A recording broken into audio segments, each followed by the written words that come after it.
Yep. The whole point is,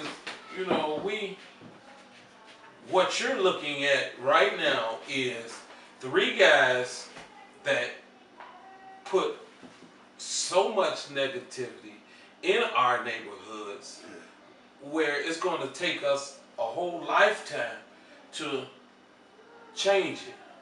So now what we're doing is we're no longer feeding drugs and garbage into our neighborhood. Yeah. We're feeding positivity. Yeah. Me, I'm trying to. One of my dreams is to have the aldermen give all the vacant lots to youth organizations to create gardens. And I say we got to put that alderman in office so that we can make sure that happens. Right. Exactly. Not exactly. who already. Not who already. These are they have guys. opportunity. We're guys that's trying to flip the mark now. We flipping the coin. We were negative at one point in our life, in our community. But as you grow, you get smarter, you get wiser, and you change. Or you die, get locked up, or in jail.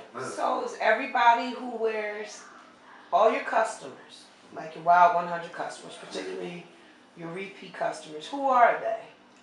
Who are those customers? Who buys Wild 100 products? Give me the gamut. Give me the gamut. It's grandma. It's uncle. Not per se our, you know what I mean? But it's just, it could be anybody. It could be certain, like we took a picture of our the Rosen Theater, took the marquee and inserted in there, now playing Wild Wild.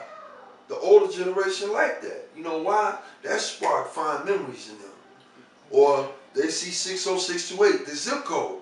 That's my zip code. They get excited. You feel me? Then he took the old-fashioned donut shop. Man, you been there yet? And put on a T-shirt, and it's been since I'm 41. It's 41 years old. It was it came about in 72. 72, no doubt. I can remember looking in the window like that Dunkin' Donut commercial. Yeah. I can say we should have got paid for that. Right. Because we was looking, and the guy was making donuts, and we sitting in the window, Right. And it's still going. Yeah. All of these donut companies is closing. It's gonna be there. Right. Ain't gonna work. It's gonna be there. So y'all in y'all 40s. Because you talk about emblems from the 70s. Yeah. So y'all in y'all 40s. Yeah. So I am. I'll turn 40. I'm 41. I'll be 40 next month. Welcome to the club. Right. Welcome to the Right. I'm club. 42, so. And I'm 41. You start having some sense. You see?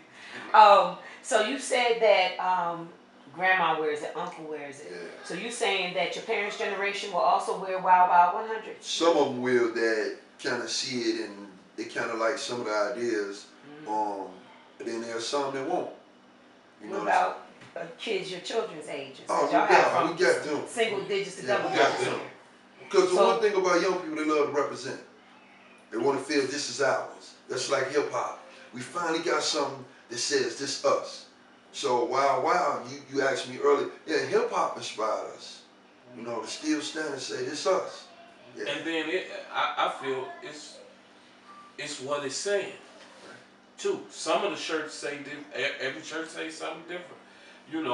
Older people could understand. We all we got. We can't rely on no other culture or no other race to help us. We gotta help us. This is excellent examples of T-shirt culture. T-shirt culture is something that really exploded in the last 20 years in the United States. And you mentioned Hollister earlier. You mentioned Moshin earlier. Who do you think is the best at this? In general and specifically with regard to what it is that you want to do. Well, actually, what is it that you want to do? So who's the best? Yeah. We are. Wow. We are. We're the best. Because the reason I say that, and we're not trying to be arrogant or cocky, but because we came from nothing to now produce something. As he said, we were part of that lunacy, but now we can walk the streets, and we're not doing that. You know what I mean? We ain't worried about nobody or nothing. Now, don't get us wrong. It's some younger knuckleheads that ain't figured it out yet. But as far as guys, our peer group and even a little younger, we get mad love and respect out here. Like, and then we do it best because our shirts is putting a message. Right. It ain't about that dollar. Right. Of course, we would love to make them, them millions. It's coming. We would love that. But it's about our community. Yeah, and then it's the conversation, right? We the best because of the conversation, right? Yeah. And the mobilization that comes from the conversation. Exactly. It's gonna increase our education, right? It's gonna increase our culture. It's gonna bring back that cohesiveness that we missed through the '90s, right? And that we missed in the 2000s. Now, through exposure like this, now we can say, look, this is the vehicle we could use. Right. Yep. Wow, honey. And then with that, when you talk about conversation, you're gonna get more than just a T-shirt conversation.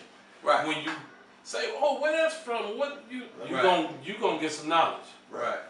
Something you didn't even know, right? Yeah. About the community that they're gonna impart in us. Like that's rich. And the That's crazy rich. part is a person, an older generation or another culture will look at this and oh yeah, the negative hit first. But then when you open your mouth and the conversation starts, I love it. Everything changed. Then you got people talking about, where can I get one of those shirts? Hey, look, I was in a Stop the Violence Summit, right? And I had my Wild Honey on. I did it purposely. Right? And so I usually wear a shirt and tie every day to work, right? And I came to this one with that on just to see. And they did, they fell right for it. I said, you don't even know the concept. I said, I'm gonna call the concept creator. He came, sat down, I walked out of the room, and he gave them the business. I'm talking about scholars. Yeah. Because they don't know. So we talked about ethnography, right? Their ethnography is from their grad students going into the community getting some bull crap fluff. Right. It's not them engaging themselves in our culture, in our crisis. You know. You said what you gotta say. I just, if you guys would have took part in that ethnography conference, man, I'm talking about white brothers. They engaged in that culture of when they run and jump off the wall, right? Yeah. You know. Oh yeah, that's a sport now. Well, you know, and so we have to engage ourselves in our culture like that, right? Take and extract that data so that we can bring that to our children to show them that this character, this conversation, and this attitude that they have about themselves, that's unacceptable. You are somebody. And that's funny you say that because the 3 years that I was mentoring the teenagers through YAP, a lot of those kids, some of them I knew, a lot of them I didn't, but the past for me was, man, that's Wild Honey, so what, man? Oh, straight up, yeah, dude, used to have a store up there in Michigan. So that was kind of like the, oh man, get your act together, because man, you don't know who you talking to right now. So Wild Hundreds has gotten me a pass, even with these teeny boppers, to say, man, dude, you still doing shirts? Man, how you So I love the fact that it's young. I was telling JB that, the young brother, how it's younger brothers that want to do what we've already accomplished. So I love giving them the game, teaching them how to trademark their name, teaching them who to deal with, who not to deal with. Because other guys, make no mistake, won't get that information out. That was one of the questions. Who are you passing this down to? The crazy part You know, that's one of the questions. I had a guy tell me that the game is to be sold, not told. Not told, like that's a lie. And that came from one of us. Right. It came from one of us. Right. Well, I mean, that when you talk about, when I use that word truncated, right? When I tell you it's their job to isolate black young men, young women who are on their way to accomplishing their goal, to go and tell the masses that they on their way. Just be prepared for that.